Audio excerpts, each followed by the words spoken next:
Alors, je reçois Julie de Nature Intuitive ce soir. Voilà, n'hésitez pas aussi en commentaire à mettre vos questions si vous voulez. Enfin, voilà, et on vous répondra un peu plus tard. Et on va commencer. Alors, je vais commencer à te poser la petite question par rapport à l'intuition, justement.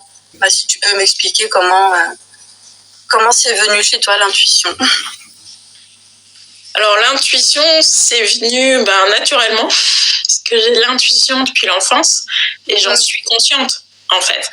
Souvent, tout le monde a de l'intuition, mais on n'en est pas conscient, on ne sait pas l'écouter, on ne sait pas l'entendre. Alors, moi, mon intuition, c'est aussi plus des capacités extrasensorielles qui se sont exprimées pendant l'enfance, mais je ne l'appelais pas ça comme ça, je ne savais pas. Moi, je voyais des défunts comme ça qui arrivaient au moment de l'endormissement. Et c'était normal pour moi, ça ne me faisait pas peur. C'est ça, c'est que quand on est enfant, on est dans la découverte, on n'est pas encore dans vraiment la peur. C'est plus tard qu'on a peur. Donc, c'était... moi, j'imaginais que tout le monde avait ça. Oui. Voilà. Pour toi, c'était normal pour toi, donc c'est normal pour tout le monde. Voilà, après, il y a des moments, j'anticipais des choses, je savais des choses sans savoir pourquoi je les savais. Voilà. Oui. C'est un peu, tu sais, mais tu sais pas comment tu sais. Ouais.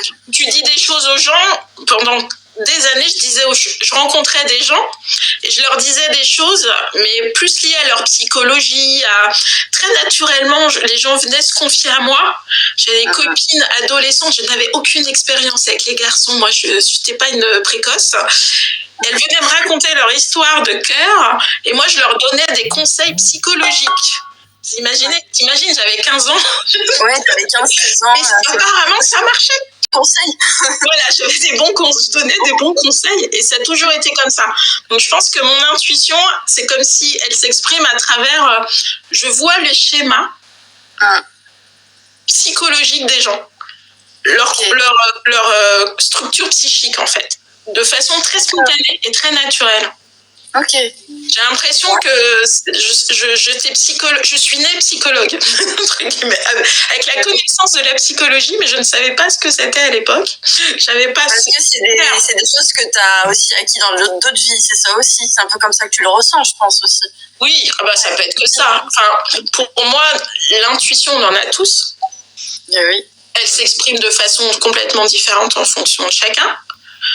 Après, les intuitions, c'est vrai que souvent, c'est des choses très furtives qui te traversent. Et si tu les chopes pas quand elles passent, moi, ça peut s'exprimer comme ça, ou ça peut être aussi quelque chose qui me tambourine dans la tête. Ah oui, d'accord. Parfois, j'ai des infos, je pense tout le temps à la même chose. Et alors, j'ai l'impression de penser au début. Mais quand cette pensée, elle arrive, elle tambourine, alors que tu n'es pas du tout dans le sujet, là, je sais que c'est une intuition qui dit tu fais attention à moi. D'accord. Je suis là. C'est ça. Tu vois, c'est ça. Après, je pense que moi, je différencie. Voilà, il y a ça, pour moi, c'est de l'intuition, et après, il y a tout ce qui est capacité extrasensorielle, mais les canaux de l'intuition sont les canaux des capacités extrasensorielles. Oui, ok. Donc, après, exactement les mêmes. Oui, oui.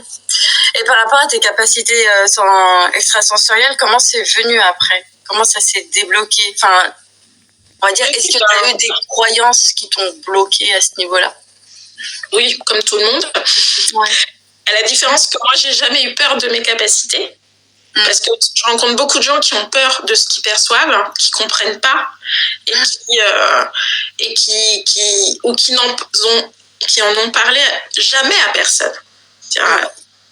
Quand j'ai commencé à faire des soins où j'ai de plus en plus assumé, les gens me disaient, tu sais, j'en ai jamais parlé à personne, mais à toi, je peux le dire.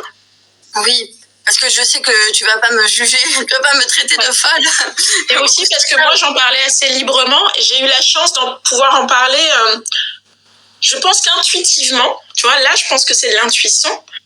Intuitivement, je sentais à qui je pouvais en parler. C'est-à-dire que je n'ai jamais été rejetée par ce que je disais. Oui. Parce que je pense qu'il y a beaucoup de gens qui ont vécu des expériences de rejet vis-à-vis de ça. Et donc, c'est une des peurs. Moi, c'était pas ma peur, la peur du rejet, mais c'était la peur de la folie. Oui. Ah oui. J'avais peur de devenir folle si je développais mes capacités. Parce que j'avais une mère qui a accueilli ça chez moi, qui m'a pas emmenée chez le psychiatre quand j'étais petite, mais qui m'a toujours dit, fais gaffe, si tu développes ça, tu risques de perdre le pied, tu risques de devenir folle. Oui. Donc ça a été mon plus gros frein, cette peur de la folie en fait. Donc maintenant tu te rends compte maintenant que c'est ta mère aussi qui t'a un peu projeté sa peur au final. Ah oui, bien sûr, oui. Et ça a été une peur qui a été très très lourde. Enfin, j'ai mis du temps. En fait, j'ai eu quand même beaucoup de chance dans mon chemin parce que ma mère, à un moment donné, mes capacités se sont réveillées. J'ai eu de plus en plus de perceptions. Beaucoup plus. C'est la clairsentience, mon premier sens. C'est-à-dire que je ressens beaucoup dans le corps. Ah bah oui, je ressens les énergies, je ressens plein de choses. Je suis très très empathe, comme beaucoup d'hypersensibilité. D'ailleurs, l'hypersensibilité et la médiumnité, moi je trouve que ça va de pair. Quand tu es hypersensible, c'est une ouverture aux capacités beaucoup plus fine et plus rapide. Mais oui. Mais j'ai passé un diplôme, j'ai eu un métier comme tout le monde, un métier comme beaucoup d'entre nous, et j'étais ergothérapeute, et je le suis encore parfois, et j'ai travaillé 15 ans en psychiatrie. 15 ans en psychiatrie. J'ai souvent dit que le travail qu'on fait, c'est pour réparer quelque chose en nous. Je suis allée vérifier pendant 15 ans si je n'étais pas folle. C'est marrant. Mais c'est vrai. Surtout, il y a eu une décision interne. Quand certaines capacités sont arrivées, comme quand je vais dans le karmique, dans les vies antérieures. Moi, avant, je ne croyais en rien. J'avais des copines qui croyaient dans les vies antérieures. Moi, j'y croyais pas. Jusqu'à ce que je sois projetée dans une vie antérieure. Des fois, je suis projetée dans des univers en dehors de mes séances. Et là, c'était pour moi. J'étais avec un compagnon. J'avais l'impression de le connaître depuis toujours. Et je me posais la question, mais pourquoi j'ai cette sensation? C'est quand même incroyable. Et en fait, j'étais tranquille. Après, j'étais pas au milieu de la rue. J'étais tranquille chez moi. Et là, tout d'un coup, je me vois à une époque de l'Empire, avec cet homme, etc. Et j'étais projetée dans une vie passée. Donc, tu vis ça, tu crois pas, qu'est-ce que tu dis? Je suis folle ou c'est normal? Donc, j'ai décidé que c'était normal. Voilà. Donc, du coup, maintenant, à chaque fois que maintenant, je sais accueillir mes réveils de capacité. Et voilà. Moi, je dis que le bizarre est tout à fait normal. Quand les gens rentrent dans les espaces, je dis voilà, je vais vous parler de choses très bizarres. Vous allez vivre des choses très bizarres, mais sachez que c'est tout à fait normal. Bienvenue dans le monde bizarre, mais en même temps... tout à fait normal. Parce que notre mental, c'est les croyances collectives qui disent que c'est pas normal. Ben oui. Et justement, les personnes qui viennent te voir, elles ont quoi en général comme croyance sur ça, sur l'intuition, enfin ce qui bloque leur intuition et même les capacités extrasensorielles, enfin les deux. Ça peut être les parents qui ont dit comme moi des choses par rapport à ça. La plus grosse peur, c'est le rejet qui vient. C'est la peur de ce qu'on va penser d'eux, d'être mis à part de la société. Quand on développe tout ça, sachez qu'on se rend compte qu'il y a plein d'êtres comme nous et qu'en fait on est très nombreux et qu'on ne sera jamais seul. Mais non. C'est ça. Moi, je croyais que j'étais un peu toute seule, mais en fait non, pas du tout. Et ça, c'est une très peur. La peur, c'est le blocage le plus important. C'est le rejet. Et c'est aussi ce sentiment d'être tellement différent de l'autre. Quand on a peur du rejet de l'autre, c'est qu'on rejette aussi une part de soi. Donc, est-ce qu'on accepte d'être si différent de la croyance collective? Mais c'est une croyance collective. Oui. Parce que malgré tout, notre société s'ouvre beaucoup à ça. Et quand tu dis ça, moi je me dis, c'est marrant parce que c'est une croyance collective. Ça veut dire qu'il y en a beaucoup, et ça c'est un truc aussi que j'ai remarqué, c'est que quand on voit qu'il y a beaucoup de personnes qui croient à la même chose, on se dit ah putain, moi, je suis dans la merde en fait. On se dit mais en fait c'est eux qui ont raison parce qu'ils pensent tous la même chose. Il y a un peu ce truc là, encore une autre croyance, tu vois, de se dire bah c'est que c'est vrai vu qu'ils sont beaucoup à penser la même chose. Et on a donc humain un besoin d'appartenance. Parce qu'on a l'impression qu'on va se retrouver seul. Et en fait, non, on n'est jamais seul.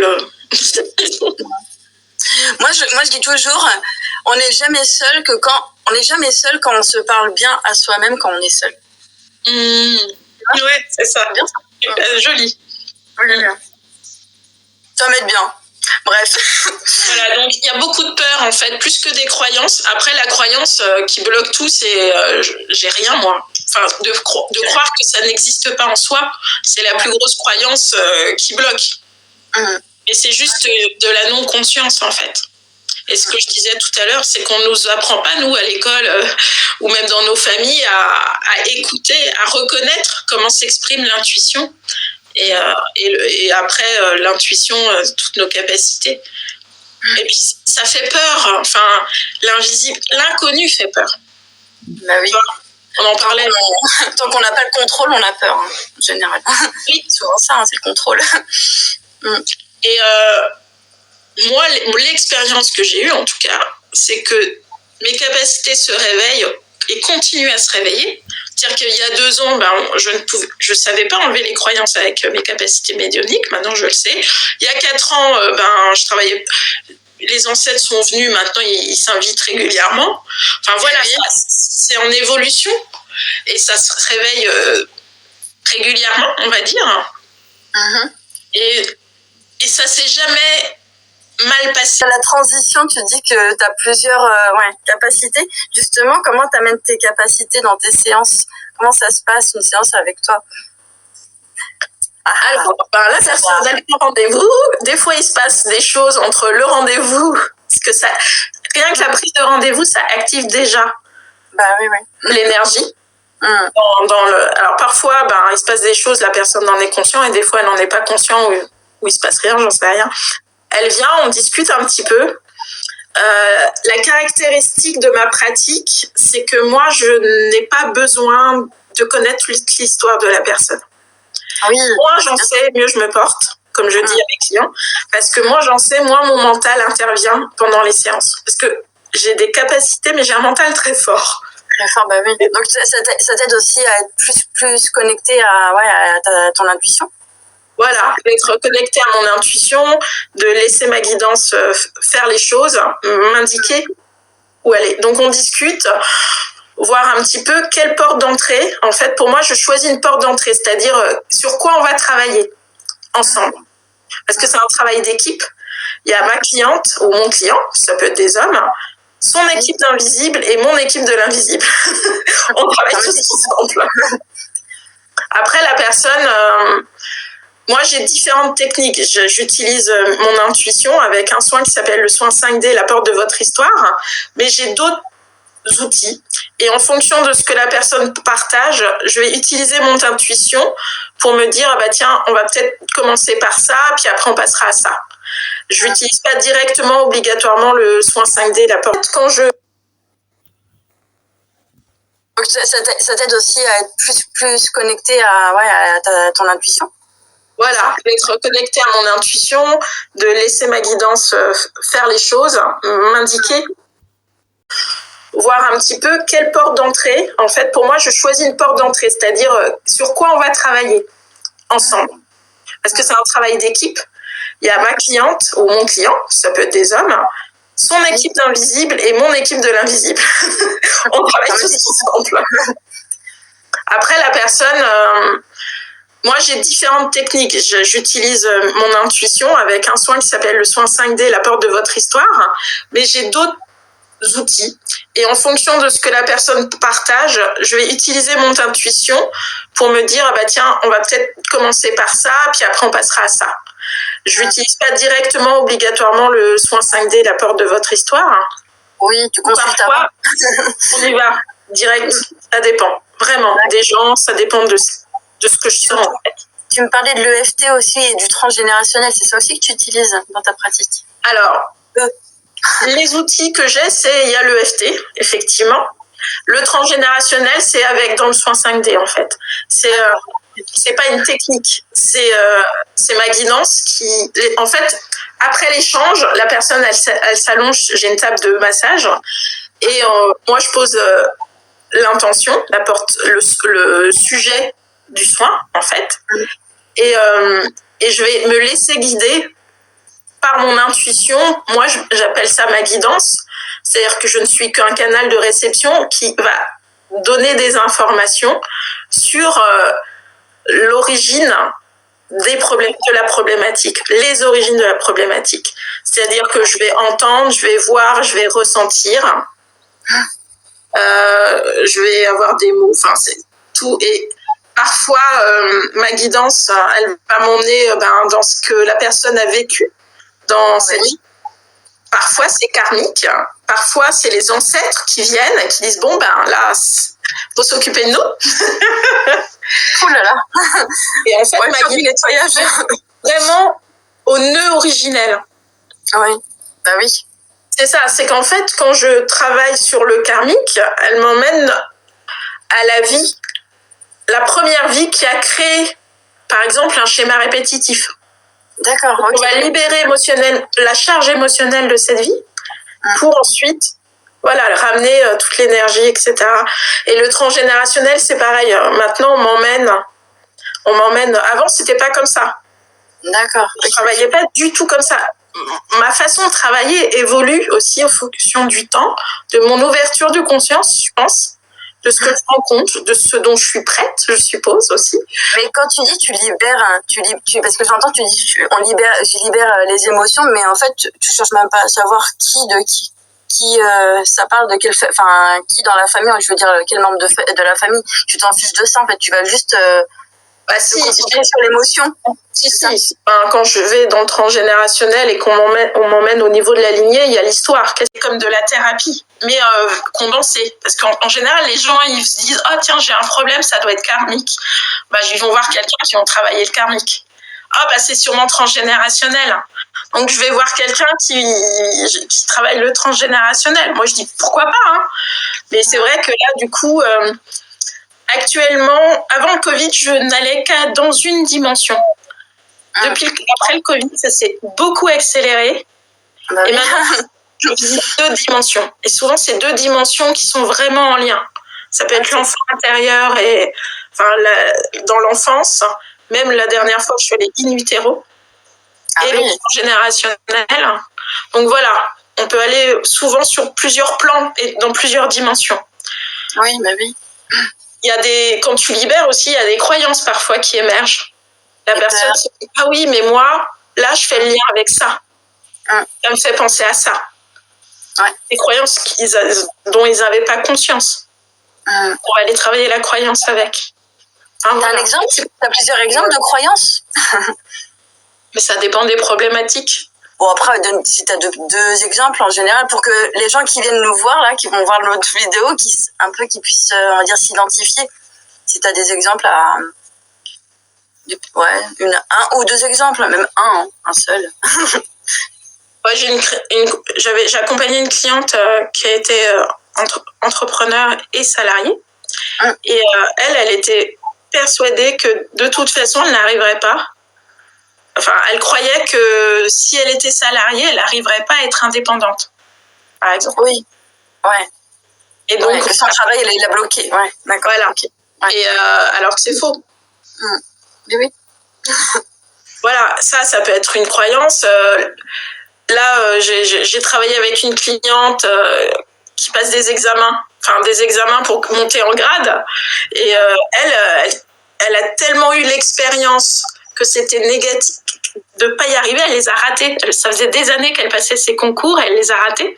Donc c'est l'auto-sabotage en fait. Ouais, et en fait, elle était persuadée qu'elle allait rater, mais elle repassait quand même le concours. Oui. Le premier, elle l'a eu, on l'a préparé, on a fait sauter les croyances et on a libéré le stress qui fige en fait. Souvent, les croyances, souvent, ça fait figer l'intérieur. Ça fait des croyances en lien avec des peurs. Et là, on vient de travailler sur le deuxième concours. J'ai pas encore le résultat, il n'a pas encore passé. Et ça peut être des croyances comme ça, je vais pas y arriver, ou des croyances, beaucoup de croyances en lien au manque de confiance en soi aussi, de ce qu'ils ont entendu enfant. C'est t'es nul.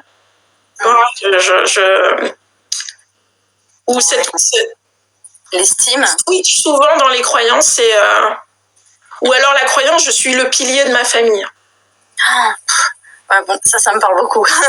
Ouais. Là, j'ai une cliente il y a quelques années qui, elle croyait qu'elle était le pilier de sa famille. Et qu'elle devait être le pilier de sa famille. Ah oui. Donc, c'était trop lourd pour elle. Mais oui. Donc, si ça pose pas de problème, une croyance, bah elle est bien, hein. Oui, bah oui. Mauvais. Là, ça lui. Ah oui. Non, mais voilà, ouais. Après, voilà, il y a sur plein de sujets, j'ai accompagné pas mal d'entrepreneurs qui, eux, avaient des croyances par exemple, il faut travailler dur pour réussir. Il faut se saigner. Voilà. Oui. L'argent, ça tombe pas du ciel. Ça serait bien. Et ça, c'est une croyance limitante. Ça peut paraître bizarre, mais c'est une croyance limitante. Parce que l'abondance, elle arrive par plein de façons différentes. Et c'est bien ça, le truc, c'est qu'on imagine que ça doit arriver par un chemin. Oui. Et je suis trop vieille pour changer de vie. Ouais. Je suis nulle. Pour beaucoup de thérapeutes ou quand tu es sur les réseaux comme toi et moi, c'est je vais intéresser personne. Oui, au début, il y a beaucoup de ça, c'est vrai, on confirme. Au début. Voilà, c'est cette croyance de non-légitimité. Parce qu'il faut des diplômes, il faut une preuve physique. Ah oui, alors ça, c'est pas mal ça comme croyance. C'est vrai que moi, j'en ai eu beaucoup au début, dans les personnes que j'accompagnais, qui étaient... mais pourquoi je ferais ça? Est-ce que j'ai un diplôme académique? En fait, ils sont focalisés sur l'académie. Tu vois, le truc bien tangible qui compte tous, qui est un diplôme. Alors qu'ils vont pas se dire ah ouais, je peux quand même apporter des choses parce que moi j'ai de l'expérience personnelle. Ouais. Et même dans l'énergétique, moi au début on me demandait toujours t'as fait quelle formation? Et moi-même. Comment te dire que non, je n'ai pas fait de formation? Oui. Alors oui, j'ai travaillé au début j'ai travaillé avec un guérisseur, j'ai travaillé avec des chamans, j'ai travaillé avec des médiums, et c'était plus pour comprendre ce qui se passait en moi qu'une technique. Au tout début, j'ai appris une technique. Et puis très vite, en fait, la technique, elle a sauté. Oui. Et voilà, c'était ma porte d'entrée pour laisser émerger les choses. Mais et moi, le nombre de gens que je rencontre qui me disent, j'accueille j'attire des gens qui font pas du tout dans l'énergétique et médiumnité, et j'attire des gens qui sont aussi dans l'énergétique et qui ont fait des formations de magnétiseur, d'énergétique, mais qui ont plein de protocoles. Et en fait, oui, des protocoles fous. Ils me disent que je l'utilise pas du tout parce que je m'ennuie. Je voudrais pas faire un programme ou une formation où on trouve notre truc. Et c'est pour ça que j'ai créé le programme qui va sortir dans quelques mois, l'Académie des éveilleurs, des éclaireurs intuitifs, parce que c'est eux qui m'ont demandé ça. Les gens qui s'ennuient en fait et qui finissent par pas pratiquer. Et justement, par rapport à ce programme, l'Académie des éclaireurs intuitifs, ça va se passer comment? En détail, si tu peux expliquer un petit peu. C'est sur 9 mois. Ouais. Il y a des ateliers, 1 ou 2 ateliers par mois. Je n'ai pas encore trop défini. Je suis en train de construire le programme là. Donc, il y a des choses à faire en autonomie. Des vidéos. Je te coupe. Je mettrai en barre d'infos. D'accord. Le programme, quand tu l'auras fait, après, ça sera... Il y aura... en fait, ce que j'ai préparé, là, c'est... je t'explique et après, je te dis ce que j'ai préparé. Donc, c'est 9 mois. Et en fait, il y a des exercices toutes les semaines ou régulièrement, il va y avoir des exercices que je vais vous proposer à faire avec des vidéos explicatives sur différents domaines. On va aborder plein de choses différentes, que ça soit énergétique, capacité sensorielle, des notions un peu quantiques aussi. Donc, différents aspects de tout ça, avec des exercices en autonomie et des ateliers.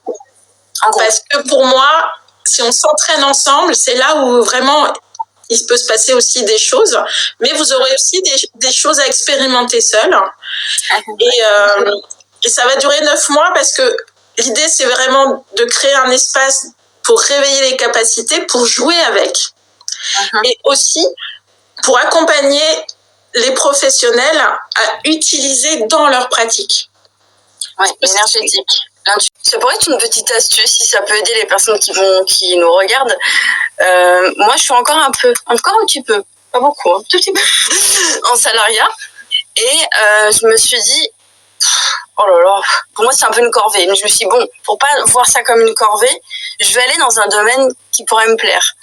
Et là, en fait, je fais des séances de myosthésie, des guidances. Voilà, je suis toujours dedans. Et à côté, j'ai mon CDI à temps partiel. Et là, dedans, ça m'arrive encore de garder les enfants, un petit peu moins.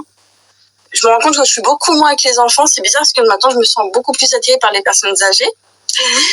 Et je me sens bien avec les personnes âgées, à les aider, à les assister. Et je me rends compte que ça me donne aussi de l'énergie pour mon activité à côté. C'est bizarre, hein. Pourquoi ? Parce que je fais un truc qui me plaît aussi dans le salariat. Parce qu'il y en a beaucoup qui disent « Oh, salariat, tu sais, c'est un peu vu. » Oh là là, on s'amuse. Parce qu'on le voit comme... Moi, on parle aussi du métier alimentaire, en fait. Métier alimentaire. Et moi, je le vois comme un boulot tremplin, en fait. Oui, c'est ça. Ouais. Mais tout le monde n'a pas la chance de voir choisi un boulot.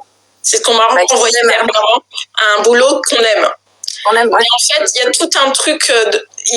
même le boulot qu'on n'aime pas, on peut faire switcher le côté désagréable du boulot, de pourquoi on fait, qu'est-ce qu'on y met, quelle énergie on y met. Voilà, pour l'engagement aussi envers soi, je m'engage à développer mon activité indépendante. Où est-ce que je mets mon énergie, en fait? Et effectivement, de pouvoir... Moi, pendant longtemps, j'ai fait des CDD aussi, parce que comme ça, j'ai pas d'engagement. Bah oui. T'as raison. Non, mais je fais des temps partiels dans des domaines. Je suis ergothérapeute, donc il y a plein de domaines qui sont super intéressants. Après, je me suis rendu compte qu'un temps partiel qui me demandait beaucoup d'engagement, j'ai fait un temps partiel il n'y a pas longtemps, mais aussi parce que j'avais envie de travailler en tant qu'ergo. Ça me manquait, le travail d'équipe. Et c'est pour ça que j'aime les groupes, en fait, aussi. J'aime beaucoup l'individuel, dans leur pratique. Utiliser leur énergie, pourquoi pas, tu vois, mais en fonction de ce qu'ils sentent, de ce qu'ils perçoivent, transformer leur art en quelque chose d'énergétique, c'est possible. Mais ça, souvent, on fait des formations, puis après, on n'ose pas dépasser, le mettre dans notre art ou le mettre dans notre activité. Qu'est-ce que vont penser mes clients ? Ben oui. Est-ce que j'en suis capable ? Est-ce que je vais pas me tromper ? Enfin, tout ça, voilà. Donc, on va aussi la peur d'être différent, aussi des autres praticiens, de se dire, moi, je fais pas comme tout le monde, ça va peut-être être vu un peu comme quelque chose de perché. Il y a aussi beaucoup de ça, je pense aussi. Hein. Oui, mais ça, c'est des croyances et des peurs qu'on peut faire sauter. Mais c'est bien parce qu'en fait, j'accompagne cette transition et à travers des ateliers, ils pourront expérimenter, essayer des trucs avec les autres, chacun avec sa pratique et ses capacités. On va faire des exercices. Et ça, moi, j'adore faire ça. Et moi, je vais pouvoir guider aussi. Parce que ma guidance, elle m'aide aussi à ça. Ok. Aussi, c'est ça. Et du coup, tu as plus d'énergie aussi pour à côté. Mais oui, c'est ça. Donc, il y a plein de choses, effectivement. Mais les gens ont honte. En fait, moi, on m'a renvoyé beaucoup la honte du fait de revenir dans le salarial. Comme si, encore une fois, c'était pas normal.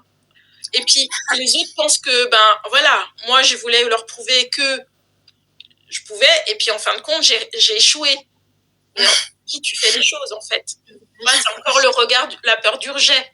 Enfin, il y a plein de choses qui se mettent en place dans ces moments-là. Et souvent, c'est des gens qui n'ont pas réussi à prendre leur place, qui n'ont pas réussi à trouver, parce qu'ils ont plein de croyances, plein de freins, de blocages. Et c'est pour ça que là, j'ai actuellement un programme qui est sur toujours du groupe et qui est mensuel, qui s'appelle Réveille ta puissance, prends ta place, pour les gens comme ça qui sont dans une transition mais qui n'arrivent pas. Ou moi, pendant très longtemps, je travaillais en tant que salariée, je faisais des soins, mais très peu, parce que j'avais pas l'énergie en fait. Et je me disais, quand les soins se développeront, je quitterai le salariat. C'est jamais arrivé. Mais oui. Je suis licenciée. En fait, je me rends compte d'une chose, c'est que et je me suis fait licencier.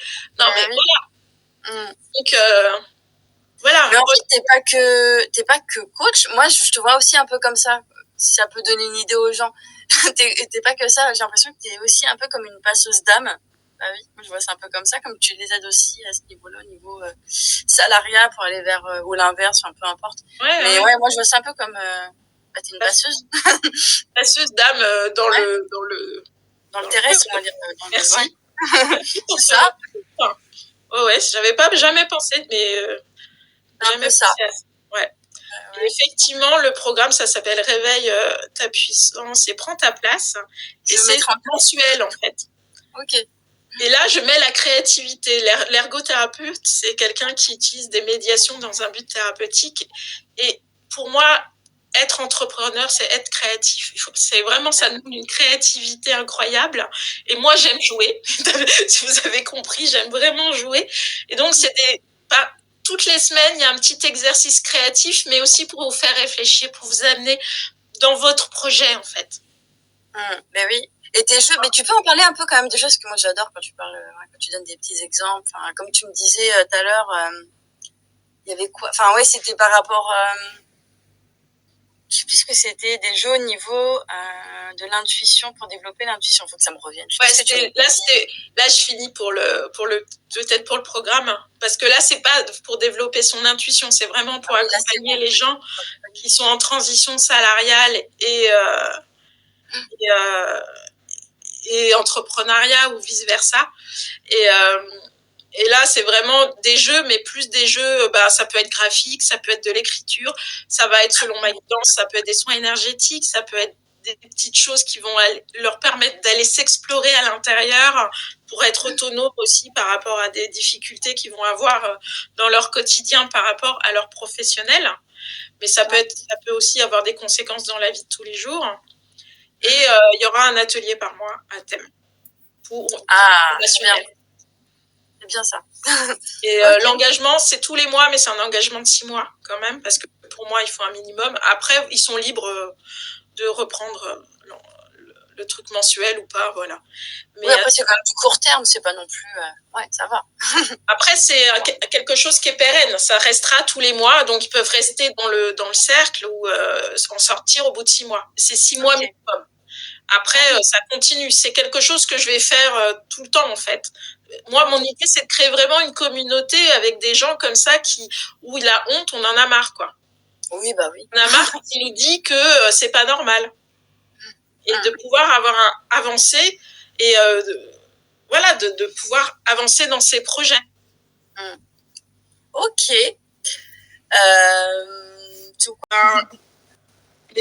L'intuition au quotidien, ça peut être... moi, il y a un jeu que je fais avec les enfants souvent. Et les enfants sont très, très bons. C'est ça qui est... On apprend énormément. De 0 à 7 ans, ils sont très, très bons. Après, parfois, ils hésitent plus. Mais en fait, quand ils sont dans le jeu, ils nous emmènent. Quelqu'un dans la famille choisit un objet de la pièce, le cache. Et en fait, l'idée, c'est de trouver les informations sur cet objet. Pas de trouver obligatoirement tout de suite l'objet, et de savoir quelle forme il a, est-ce que c'est quelle matière, quelle couleur, etc. Puis toutes ces informations peuvent nous donner l'objet. Eh ben oui. Et ça, les enfants, ils adorent. Hein. C'est vraiment quelque chose que... après, ça peut être même à travers des jeux de société. Moi, je connaissais un jeu des jeux comme le domino par exemple, ou des jeux où il faut tirer comme le Rubik's Cube, ou des choses où tirer des chiffres ou des formes spéciales, vous amusez à dire voilà, j'ai besoin de ça. Vous regardez votre jeu, j'ai besoin de ça. Vous lâchez la tente et hop, vous tirez. Ça tombe. Et ça tombe. Ça tombe. Des fois ça marche, des fois ça marche pas. C'est une façon de s'entraîner. Ou vous êtes en voiture avec les enfants. Alors c'est toujours avec les enfants, mais même tout seul. Et vous êtes dans une. Vous essayez de savoir quelle est la voiture que vous allez croiser. Quelle est la voiture que vous allez croiser. C'est bien ça. Ouais. Tu vois, enfin, il y a plein de choses dans le quotidien et sur Instagram, je propose justement des jeux intuitifs du quotidien parce que les gens qui sont venus souvent en stage me disaient mais après on se laisse embarquer par le quotidien et je suis pas à l'écoute de mon intuition. Mais justement en parlant de ça, parce que tu donnes plein de petits jeux et là je me mets à la place des personnes qui viennent là, qui tombent sur notre vidéo et qui doivent se dire ouais, ok d'accord, un petit jeu, mais au final concrètement comment ça va m'aider dans ma vie au quotidien de développer ça? Qu'est-ce que tu pourrais répondre à ces personnes qui sont un peu à se dire, tu sais, qui ils sont un peu bornées et qui se ça te permet parfois de faire des choix. Ouais, oui. Moi, maintenant, je me pose toujours la question à mon intuition, qu'est-ce que je sens à l'intérieur? Il y a une façon d'avoir un oui et un non. C'est important aussi dans l'académie. D'être à l'écoute du corps. Ouais, à l'écoute du corps, le oui et non, le pendule, le oui et non du corps, par exemple. Ça dépend du cadeau, ça peut être le corps, mais ça peut être la clairaudience. Moi, ou un non. Ça peut être ça. Ça peut être faire des choix. Ça peut être sentir, par exemple, des dangers. Oui. Moi, je suis sûre que ça vous est tous arrivé de rencontrer quelqu'un et de ne même pas lui avoir parlé, mais de vous être dit, il y a un truc qui me dérange chez cette personne. Et c'est vérifié. Ouais, beaucoup. Quand même, je confirme. Ça, c'est de l'intuition. Ça, c'est quand même des choses. Ou même, vous rentrez dans une pièce, que, par exemple, les maisons, à une période, je nettoyais les maisons qui ne se vendaient pas. Ah oui. Pour qu'elles se vendent. Ouais. Et parce que je pense que quelqu'un qui a de l'intuition, quand il rentre dans une maison et qu'il l'achète pas, c'est pas que parce qu'il aime pas la maison, voilà, c'est pas que rationnel. C'est aussi parce qu'intuitivement, ils sentent qu'il y a des choses. Ah bah oui. Effectivement, toutes les maisons qui se vendaient pas depuis 5, 6, 3 ans que j'ai nettoyées se sont vendues après. Parce que instinctivement, intuitivement, les gens sentent. En fait. Et comment tu nettoyais ça? Ça m'intéressait. Savoir comment tu faisais. C'était quoi? Tu faisais comment? C'est de la bioénergétique, ça. Ça me parle. Non, moi, j'ai pas fait d'études. J'ai pas fait d'études de tout ça. Moi. Eh ben, je me connecte au jardin, à la maison, et j'ai les infos. Qu'est-ce qui se passe? Il y a les mémoires, il y a les énergies sombres, il y a les mémoires des murs, de ce qui s'est passé dans la maison. Je me rappelle, il y a une maison que j'ai nettoyée d'un ami, et lui, il y croyait pas du tout à tout ça. Mais en fait, ça faisait 3 ans qu'il voulait vendre sa maison, ils n'y arrivaient pas, ils étaient séparés. J'ai entendu les disputes qu'ils avaient entre eux. Et je lui ai pas dit les échanges qu'ils avaient eus. Et là, il a y cru. Comment faire changer l'opinion? Voilà, les murs ont des mémoires. Donc, tu nettoies les mémoires des murs, tu nettoies l'énergie. Parfois, il y a des objets aussi qui sont chargés, qu'il faut enlever. Et puis, il y a l'histoire du lieu. D'accord, bah oui, l'histoire. Ouais. Alors, ça dépend des endroits, mais il y a des maisons que j'ai nettoyées où il y avait eu des histoires absolument très vives. Et donc, il y avait une empreinte lourde sur la maison. Bah oui. Mais je suis en train de penser aussi, je pense aux baguettes, je sais pas si tu vois ce que c'est, les baguettes. Je sais pas si tu... Oui. Les baguettes de sourcier. Ouais. C'est un peu comme un pendule, en fait, hein, les baguettes. Après, vous trouvez de l'eau, vous pouvez le faire avec un pendule. Hein. Avec un pendule. Des fois, quand je me balade, j'ai un pendule, je dis, je veux trouver de l'eau. Donc, j'avance, il y a une intersection, je dis, où est-ce qu'on va? Et mon pendule, il me guide, et puis je trouve l'eau. Et là, tu as l'air hyper naturel, mais si on te rencontre comme ça, là, dans la rue, est-ce que tu serais la même personne qu'on voit là? Oui. Oui? Ok. Moi, c'est un des trucs. Mm. Souvent, mes clients me renvoient que je suis très, très authentique, très, très directe, voilà, je suis moi. Moi, c'est marrant parce que je te pose cette question parce que très souvent, moi, j'ai eu ce retour-là. On me dit, oh là là, mais comment t'es hyper à l'aise sur les réseaux, en caméra, enfin, même sur YouTube. Et c'est vrai. C'est vrai parce que je me sens vraiment moi. Mais quand je suis à l'extérieur, c'est complètement différent. J'ai un côté un peu discrète, un peu réservée. Moi, ça va être un peu Marrant, différent. Et si tu viens, euh, ça va mieux. Quand j'étais très jeune, j'étais très, très, très réservée. J'avais peur de tout. Ouais, j'étais extrêmement introvertie même. J'avais très peur du monde, j'avais peur des gens, j'avais peur de tout. Quelqu'un a mis le mot de phobie sociale, peut-être. Je sais pas. Et ça dépend des circonstances. Si j'arrive dans un grand groupe, là, je vais être discrète, je vais être observée, je vais pas obligatoirement me mettre en avant. J'attends que les gens viennent à moi, en fait. Si les gens viennent à moi, je parle très facilement. Je suis très sociable. Mais je vais pas toi qui va venir naturellement aller vers les gens. Ça, c'est ce qui reste de mon côté très introverti. Je suis pareil. C'est marrant, hein. J'ai du mal. Enfin, les gens peuvent venir, il n'y a pas de problème. Je suis hyper. Je peux même voilà, on pourrait parler pendant des heures et des heures. Mais c'est pas moi qui va faire le premier pas. C'est marrant. Hein. Et ça, c'est les anciens timides. Ah oui, c'est ça. Comment t'étais dans l'enfance, mais moi, c'est ce que je dis. Hein, moi, j'avais peur de tout. Et la peur de l'inconnu, je l'ai encore. Et c'est marrant, comme j'ai une peur de l'inconnu importante et en même temps, j'ai développé des capacités extrasensorielles et ça continue et ça continue. Et pourtant, c'est un grand inconnu. Mais là, j'ai confiance. Parce que j'ai la foi aussi. Oui. Je me sens pas seule. J'ai la foi, pas qu'en moi. Et c'est pas religieux. Voilà, oui, tu sais qu'il y a un truc au-dessus. Oui, voilà. C'est un peu partout en même temps. Ouais, c'est un peu partout. À droite, à gauche. À droite, à gauche, oui, non, c'est ça. Après, c'est des mots. En tant qu'humain, il faut bien qu'on mette des mots. Ben oui. Des niveaux et des trucs. Mais ça a toujours été compliqué pour moi. Le petit mental. Ouais. Mais voilà, Est-ce qu'il y avait autre chose ?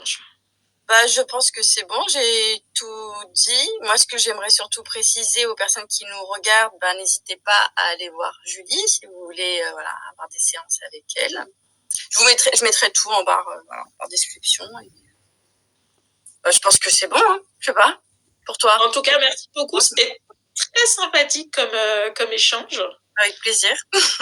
Merci à vous. N'hésitez pas à poser des questions, effectivement, même si ça va être en différé. Et on répondra plus tard. On y répondra avec plaisir. Et voilà. Et peut-être. Okay. Voilà. Merci à toi d'être venu. Je te fais plein de bisous. Au revoir à tous et merci. À plus tard. À plus tard.